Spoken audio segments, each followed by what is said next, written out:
Minnesota Vikings could and should improve the offensive line before the NFL draft, and yes, free agency. But what about the trades? The lifeblood of all the rumors and speculation and conjecture. I love it. Here are 3 offensive line trade targets for the Minnesota Vikings, not named Orlando Brown Jr. I know I'm in on Zeus, but you know.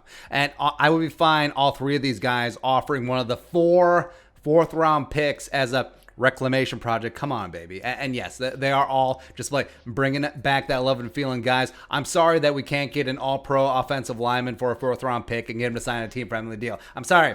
Sorry about that. And also, full disclosure, these are 3 guys I had draft crushes on back in the day. Number 1, Jonah Williams, coming in from the Bengals, 23 years young, 6'4.5", 302 pounds, former number 11 overall selection 2019 out of Alabama. Roll Tide. Now, he was an early enrollee at Alabama and started at right tackle as a true freshman, which is hard to do. Was second team All-SEC as a true freshman, kicked over left tackle, taking over for Cam Robinson, 2-time first team All-SEC, unanimous All-American 2018, and with the Bengals, deemed too short, too light, too short of arms, missed his rookie year with a torn labrum, then started 10 games in 2020, posted a 70.1 PFF grade, 20 pressures, 3 sacks, 2 penalties, ended the year on IR with a knee injury. And yes, durability, major concern with Jonah, but dude was number 11 overall pick for a reason. But he might be expendable with the Bengals potentially getting Penei Sewell at 5, and also they got Riley Reeve. So are they going to kick him inside?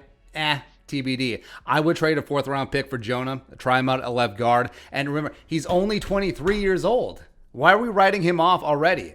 He's 4 months older than Tevin Jenkins, which is pretty amazing.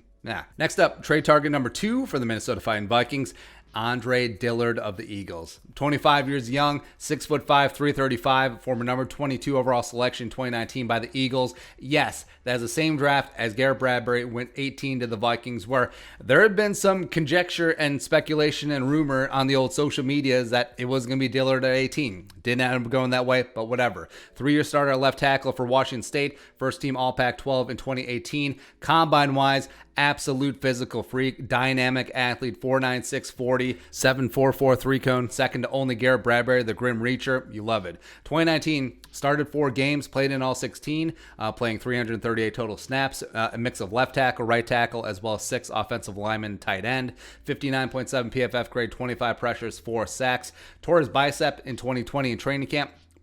And after 2 years, the Eagles might be in S or get off the pot mode. It's usually what happens with some of these guys when they miss time with injury, and just like, okay. And maybe they freshen things up on offensive line at 12. They could go a myriad of different directions, maybe wide receiver, maybe cornerback, maybe quarterback, hell. But maybe they go Slater, maybe they go Darisaw at 12. If they get there, they could certainly go a lot of different ways. But I would get Howie Roseman on the horn. Be like, hey, fourth and some change. 4th and a future 7th, my precious 7ths, for the pride of Washington State. We'll compete for the starting left tackle position with Ezra Cleveland and company. Go ahead.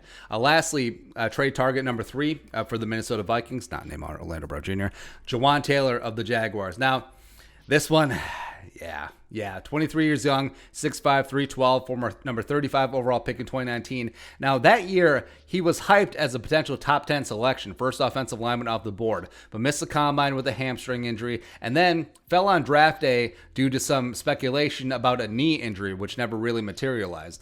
So you thought that the Jaguars got great value with him in the 2nd round, but size, range, phenomenal athlete, has movement skills per zone, has power for man, all the potential in the world. 2-year starter for the Jaguars at right tackle, and has been average at best. Last year, 56.5 PFF grade, 58 pressures, 8 sacks, even allowed a strip sack in the game against the Vikings. Has 20 penalties over the last 2 years, which is amazing. A big part of that is that he is absolutely horrible with his hand placement out at tackle. It's all over the place, especially with speed rushers. He just grabs and just...